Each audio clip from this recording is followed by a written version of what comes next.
Good morning, all of you.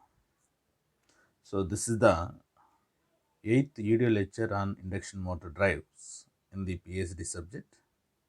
So, before going to the today's topic, so let us summarize the contents covered in earlier class. So, once you observe the earlier class, we covered the slip energy recovery systems such as static Scare-based drive and also static Kramer's drive.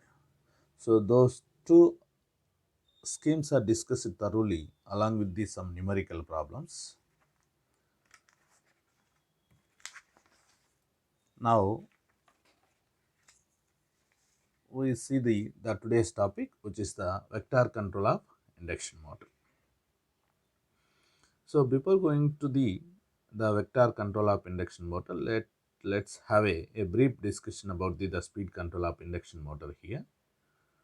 So basically induction motor speed controls are controlled in two manners. One is the scalar control, another one is vector control. Yes. So far the methods we discussed regarding the induction motor speed control, such as stator side controls as well as the rotor side controls. So that is nothing but stator voltage control, stator frequency control. That is it seems to be AV by F control, pole changing method. Otherwise, the rotor side control like rotor resistance control, static rotor resistance control, and slip energy recovery schemes. All those schemes belongs to the scalar controls. So another way of controlling the speed up in induction motor is possible with help of the vector control also. Yes. So before going to this, so let us initiate the DC motor. So DC motor has two plexes. One is the armature plex, another one is field plex. Let us consider a separately excited motor. So armature plex and field plex are two independent parameters then. So therefore the direct axis as well as quadrature axis components are to be uh, easily identified, and also the evaluation is to be done for machine mode. So the same can be applied in case of induction motor. Here also there are two currents. One is stator current, another one is rotor current. So these two are dependents. That means that one current is dependent on other current. These two currents are not independent current. So in such type of cases, how the vector control of induction motor is to be implemented, and see what is the implementation diagram, everything in this topic. So in this regards, let us start the vector control of induction motor. So vector control techniques is, so vector control techniques allows a squirrel cage induction motor to be driven with high dynamic performance that is comparable to the characteristics of a DC motor.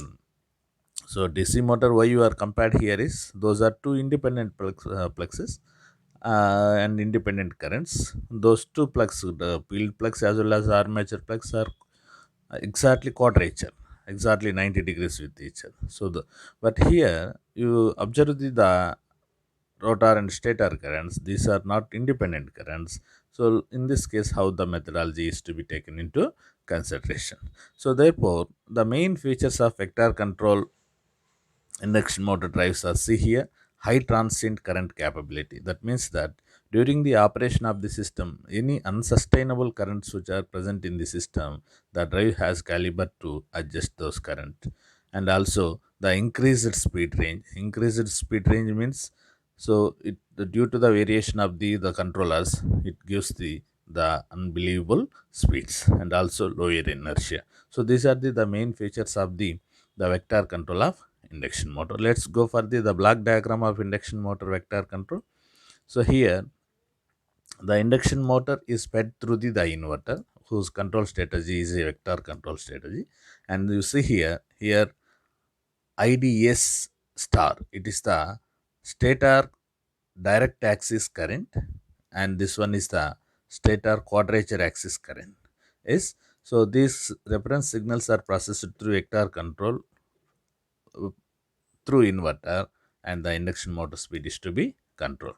You see here, this this block diagram is to be implemented in generalized case, each and every components how it is to be represented.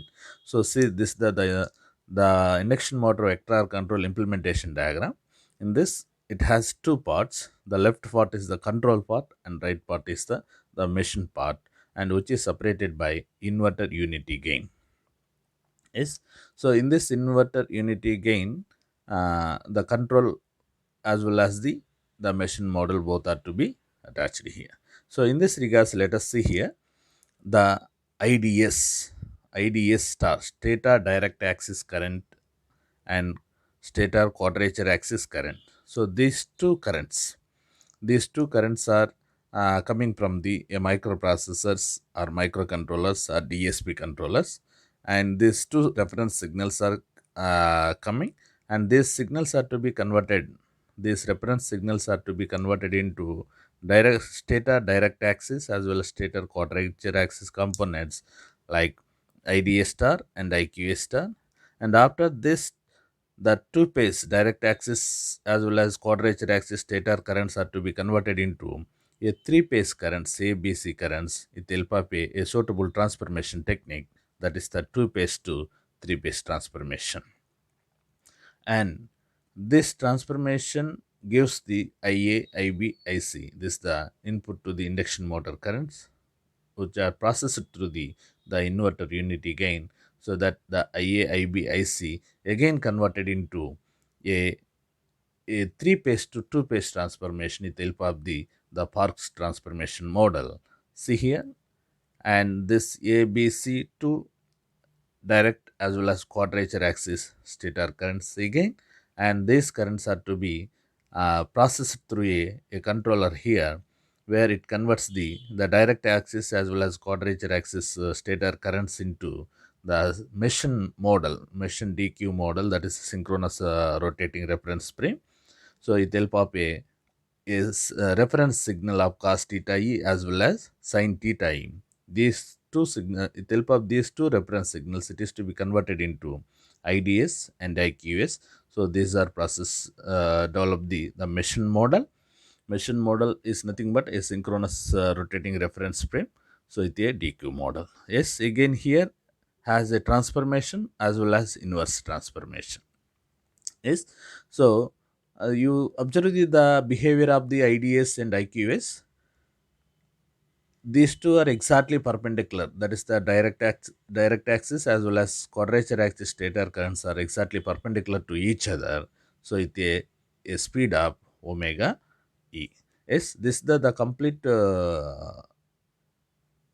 structure of the induction motor vector control implementation. So this method is one of the suitable method for speed control of induction motor from vector side. Yes. So finally, this topic concludes that scalar speed control of induction motor on scalar sides are scalar methods are generalized method, vector methods are this type of some logics are there. So these logics are to be obtained with help of the microprocessors, microcontrollers and DSP controllers, and this is the control strategy for the inverter by which the machine has to be modeled. Thank you one and all. See here the problem. A 600 volts, 50 H, 30 kilowatt, 4 pole star connected 3 phase induction motor is used as the drive motor in an SER system. SER means slip energy recovery system. It is required to deliver constant motor torque over the full range from 100 rpm to rated speed of 1000 rpm. The motor equivalent circuit parameters are R1 is equal to 0.05 ohm, R2 dash is equal to 0.07 ohm, X1 plus X2 dash is equal to 0.153 ohm, R0 is equal to 53 ohm, and X0 is equal to 23 ohm respectively. The stator to rotor turns ratio is 1.3. Calculate motor currents, efficiency, and power factor at 300 rpm. This is the problem given. So we need to calculate the unknowns in this problem are motor currents, that is the stator currents as well as rotor currents, and efficiency of the system as well as the power factor at 300. So basically it is a 4-pole system. The synchronous speed is 1500 rpm. That should be converted into radians per second during the substitution process. So it has 157.07 radians per second. But at what speed we need to calculate all the parameters, in the sense it is the 300 rpm. So again the 300 rpm is also converted for conveniently substitution. It is the 300 into 2 pi by 60, it is the 31.42 radians per second. So therefore, once the full load torque, as per the formula of full load torque, it is the P out by PM. Once the PM output power of the motor is given, you can directly calculate the load torque, full load torque, which is the 30 kilowatts divided by the speed of the motor, which is the 300 rpm is converted into radians per second, which is 31.42. So it has a full load torque of 954.8 Newton meter. And similarly, calculate the DC link current. So in slip energy recovery systems, DC link current has a formula of ID1 VD1 plus ED2 by 2 into SR. Some formula is there, but those are when ED1 and ED2, those formula is to be used, then ED1 and ED2 are available. If it is not available, you take and consider this formula as direct formula. So ID is equal to TL into omega ms into N divided by 2.339 into V is. So here TL just now we are calculated, it is the 954.8 and omega ms is 157.07 and N is 1.3. It is the N here is a stator to rotor turns ratio, 2.339 into 600 divided by root 3 because of star connection. So which is equal to 240.62 ampere is the value of DC link current. So from this current, calculate what is the rotor current I2. I2 is equal to, it is the square root of 2 by 3 into ID, which is equal to square root of 2 by 3 into 240.62, which is 196.5 amperes. So once rotor current you are having, stator current is calculated with the help of the transformation ratio. So I1 is equal to I2 by N. So N here is the turns ratio, which is 1 by 3. So that this has a magnitude of 150.15 amperes.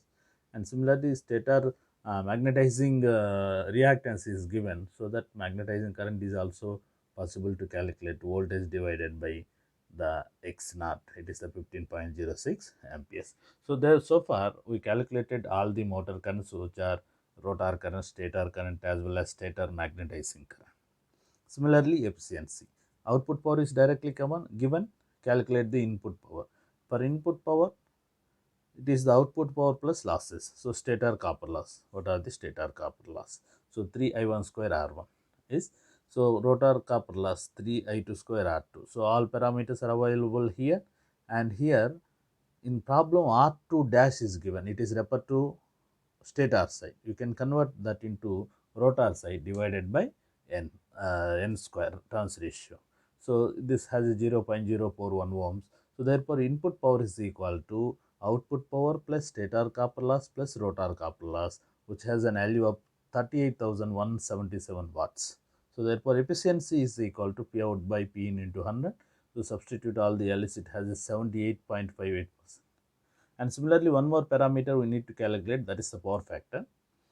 So P in is equal to root 3 into VLIL cos pi. So you have all parameters are available for us. So directly you can calculate, it has 0.243 lagging. And this is the one problem.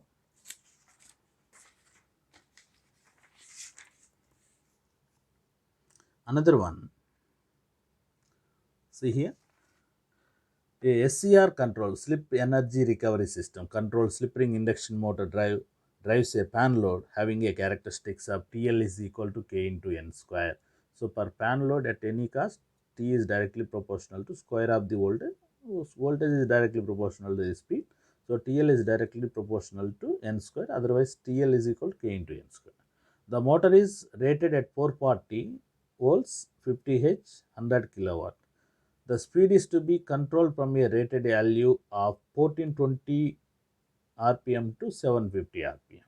The equivalent circuit has following parameters: R1 is equal to 0.052 ohms, R2 dash is equal to 0.06 ohm, X1 plus X2 is equal to 0.29 ohms, X not equal to 10 ohms, stator to rotor turns ratio is 1.2. Determine the firing angle and draw the speed torque characteristics. So here the rated speed is given as a 1420. Obviously, the number of poles is not given. So therefore, we can assume that the synchronous speed is 1500 rpm because of 4 poles. Yes. So therefore, this is the assumption. This is the assumption because the data does not given here belongs to the number of poles. So therefore, this assumption as per this 1420 rpm is the rated speed, means 1500 is the obviously the synchronous speed. So calculate the slip at 1420, which has 0.0533. So already you have a formula: S is equal to minus k into cos alpha, where k is the stator to rotor turns ratio.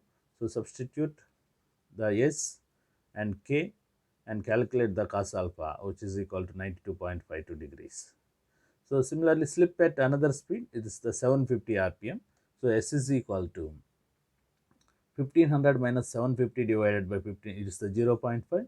And similarly, whatever may be the process followed in the above case. So in same case, you can calculate the value of alpha, which has 114.64 degrees. And he has also asked the speed torque characteristics. So speed torque characteristics here, see, speed torque characteristics of static Kirby-based drive. So this is the speed control below the rated speeds, where the torque is decreased with the speed reduction. So this is the speed torque characteristic. You generally remember, it's enough for the this case. And similarly, the next problem. This problem is the problem number 3, belongs to the rotor resistance control. See here, a 3-phase 400 volt 6 pole 50 H delta connected slip ring induction motor has rotor resistance of 0.2 ohm and leakage reactance of 1 ohm per phase referred to stator side. When driving a pan load, it runs at full load slip of 4%. What resistance must be inserted in the rotor circuit to obtain a speed of 850 rpm? Neglect stator impedance and magnetizing branch. Stator to rotor turns ratio is 2.2. So as per the given data, stator parameters are to be neglected, magnetizing branch is neglected. Only given R2 dash is given, and RR dash, R2 dash and X2 dash are given. Why? Because those also refer to the stator side. So therefore, it is a 6-pole. The synchronous speed is 1000 rpm. Converted into radians per second, it is the 104.72 rpm. And calculate full load torque. The full load torque, generalized full load torque formula is 3 by omega ms into V square RR dash by S divided by RS plus RR dash by S whole square plus XS plus XR dash whole square. Here RS dash and XS dash both are 0 because those values are not given, those are neglected. So therefore, substituting all the formulas, all the values in the respected parameters. So voltage, it's a delta connected, line voltage and phase voltage all are same. So why? Because all these formulas are derived for the per phase values. Yes. So here delta 400 square and substituting all the values. So slip is given as a 4%, that becomes 0.04. So it has a 881.47 Newton meter. So for fan type of load, there is a condition already discussed in earlier problem. TL is equal to K into N square, but N is equal to Ns into 1 minus S whole square, which is equal to T. So substitute the values K into Ns is the 1000 into 1 minus 0.04 whole square, which is equal to 881.47. So here we obtain the value of K. So at what speed we require to calculate all these things, in the sense at 850 rpm. So at a speed of 850 rpm, TL is equal to K into 850 square, it is the 691 Newton meter. And calculate the value of S. S is equal to 1000 minus 850 by 1000, which is equal to 0.15.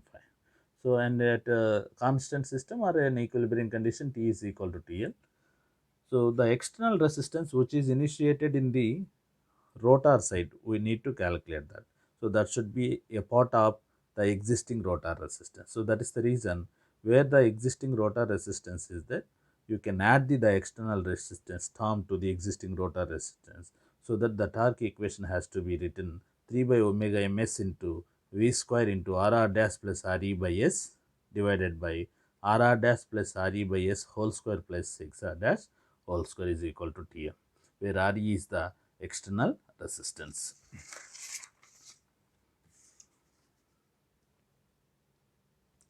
So 3 by omega ms, omega 1000 rpm is to be converted into radians per second. So this is the 104.72, 400 square. So except Re, all the values are known for us. So let us assume x is equal to Re plus 0.2 by 0.2 by 0.15, so that you can simplify this equation. It has a second order quadratic equation, which is x square minus 6.633 x plus 1 is equal to 0, right? So you can refer it. Is it correct or not? Is there uh, any problem? You discuss with me, and we will rectify this. Yes. So it is a direct quadratic equation in second order. The roots of this equation can be even solved in the calculator. It has a two values. One is the x is equal to 6.478, otherwise 0.1545. And substituting this x value in the assumed x is equal to Re plus 0.2 divided by 0.15 formula, and calculate the value of Re, which has two values. One is the 0.77 ohms, otherwise another one is 0.177 minus 0.177 ohms. So the final safest value is 0.77 ohm. Minus value is not considered. It has 0.77 ohms. So again, here you have to convert this stator rapid value into rotor side, which has a 0.77 divided by the turns ratio n square, which is 0.159 ohms is the external resistance, which must be inserted into the rotor circuit to have a speed of 850 rpm. And one more last problem before finishing this unit. So let us see this problem also. A star connected squirrel cage induction motor has following ratings and parameters: 400 volts, 50 Hz, 4 pole, 1370 rpm, RS is equal to 2 ohm, RR dash is equal to 3 ohm, XS is equal to XR dash is equal to 3.5 ohm, and XM is equal to 55 ohm. It is controlled by a current source inverter at a constant flex. Calculate motor torque, speed, and stator current when operating at 30 Hz and rated slip speed, inverter frequency and stator current per rated motor torque and motor speed of 1200 rpm. In continuation with about two, assuming motor speed torque curves to be parallel straight lines in the region of interest, that means that in first quadrant as well as the second quadrant, the motoring operation and braking operation curves are assumed to be a straight lines, so that calculate the motor speed in operating at 30 Hz and half the rated motor torque, 45 Hz and braking torque equal to rated motor torque. So this is the problem. Problem belongs to the current source inverter. So let us go for the solution of current source inverter. Yes. So this is the solution for the problem. As usually the synchronous spin, why? Because it is a 4-pole system. It is a 4-pole system. So that's why obviously the synchronous speed is 1500 rpm converted into angular velocity. It is the 55 radians per second. So the full load slip, which is 1500 minus, so the rated speed is how much? It is the 1370 rpm. So therefore 1500 minus 1370 divided by 1500, which is equal to 0.0867. So once full load slip is available and full load torque, full load slip speed, full load slip speed is 1500 minus 1370 is the 130. So from the equivalent circuit, it is a current source inverter. The source is a current, and see the equivalent circuit from stator side as well as rotor side. It is the exact equivalent circuit by separating the stator parameters and rotor parameters with help of the magnetizing branch. So therefore, Z is equal to impedance is to be calculated. This plus parallel combination of this. So this is the 2 plus 3 J 3.5 into this one into this one divided by this one plus this one. That means that R1 R2 by R1 plus in this fashion, Z1 Z2 by Z1 plus parallel combination. These two are parallel. This is added to the the stator side. So that Z in the imaginary form 24.65 plus J 20.19, which is equal to converted into polar form 31.86 at an angle of 39.3 ohms. So therefore, full load stator current ISF, which is equal to, so it is a which type of system it is? It is a star connected system. So in star connected system, currents are same, voltages are root 3 times of the values. So therefore, voltage is V by Z. So that V is 400 by root 3 divided by 31.86. It has an value of 7.2486 ampere. So once full load current is known, calculate the full load stator current. Full load stator current is known, then calculate full load rotor current. IRF dash is equal to, this is the total current into other branch impedance by total impedance by using current division. So that substituting all the values and calculate the value of the full load rotor current, which has an value of 5.865 amperes. So once all these values are known, then calculate full load torque. So full load torque has a formula of 3 by omega ms into IRF, I full load current square into RR dash by S full load slip is. So substituting all the values, you will have a 22.73 Newton meter is the value of full load torque. And we come to the bit number 1. So in bit number 1, what is suggested that the unknowns are motor torque, speed and stator current when operating at 30 H and rated slip speed is. So according to rated slip speed, torque and IS will have a same values at 50 H operation. Rated operation or 50 H operation, both are same. So all these are values are calculated at 50 H operation. So resulting T is equal to 22.73 Newton meter, IS is equal to 7.2486 amperes. So these two values are already came from the rated parameters calculation. And one more thing, which is the speed. Speed is the remaining parameter in the bit number 1. So that speed at frequency has to be changed, speed is also to be changed. So frequency is changed from 50 Hz operation to 30 Hz operation here. See here, the frequency has to be changed 30 Hz operation. At 30 Hz, synchronous speed is 900 rpm. So full load slip speed is 130 rpm. So therefore motor speed is 900 minus 130, which is equal to 770 rpm is the value of speed is. So in first bit, torque, stator current as well as the speed, both all three parameters are calculated. And see here in second bit, he asked to calculate inverter frequency and stator current per rated motor torque and motor speed of 1200 rpm. So at rated operation, the slip speed and IS will be same as. Here also we need to calculate stator current. IS is equal to 7.2486 amperes. Slip speed is equal to 130 rpm. So another one is, here speed has to be given as a, motor speed is given as a 1200 rpm. So therefore synchronous speed is equal to 1200 plus 130. So 1330 rpm is the synchronous speed. Once the synchronous speed is known, 120 f by rp, 120 f by p, ns is equal to 120 f by p by using this formula and calculate the frequency. Otherwise the ratio, take the ratio of speeds and calculate the value of the frequency. It has around 44.33 H. And bit number 3, before going to bit number 3, what he given in the sense, assuming motor speed torque curves to be parallel straight lines in the region of interest, calculate motor speed when operating it. So here both bits motor speed is unknown. So here assuming straight lines in the sense motoring operation and braking operation, first coordinate as well as second coordinate lines are parallel straight lines. So when speed torque curves are assumed to be straight lines, slip speed at half of the rated torque, here the given condition is half of the rated frequency is given and half of the rated motor torque is given. By using these two conditions, you can calculate the speed of the motor. So slip speed at half of the rated motor torque is 130 by 2, which is equal to 65 rpm.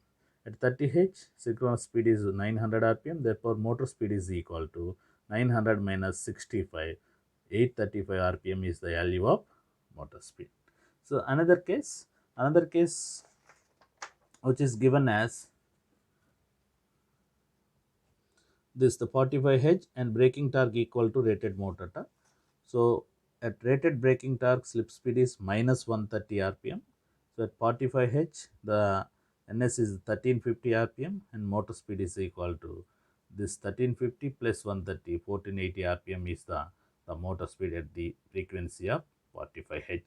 So friends, my dear students, so far what we discussed over the last uh, 8 classes in online and 1 class in the original classroom. So totally we completed the induction motor drives, that is the control of induction motors, unit number 4 thoroughly and 100% it completed both in theoretical manner as well as the problematic manner. So you go through the syllabus, as per my perception, almost 100% covered, 100 out of 100% covered without any interruption in the induction motor drives. You go through the syllabus and you go through the previous question papers. Is there any unknown problems? Otherwise, any unknown 2 marks questions? So you raise it, we will discuss. So thank you. Thank you one and all. We will meet in interactive session at 3 p.m. today, and from next class onwards we will start the unit number 5th, which is the synchronous motor drives. Thank you one and all. See you in the interactive session at 3 p.m. So kindly attend, all of you, for clarifying doubt everything.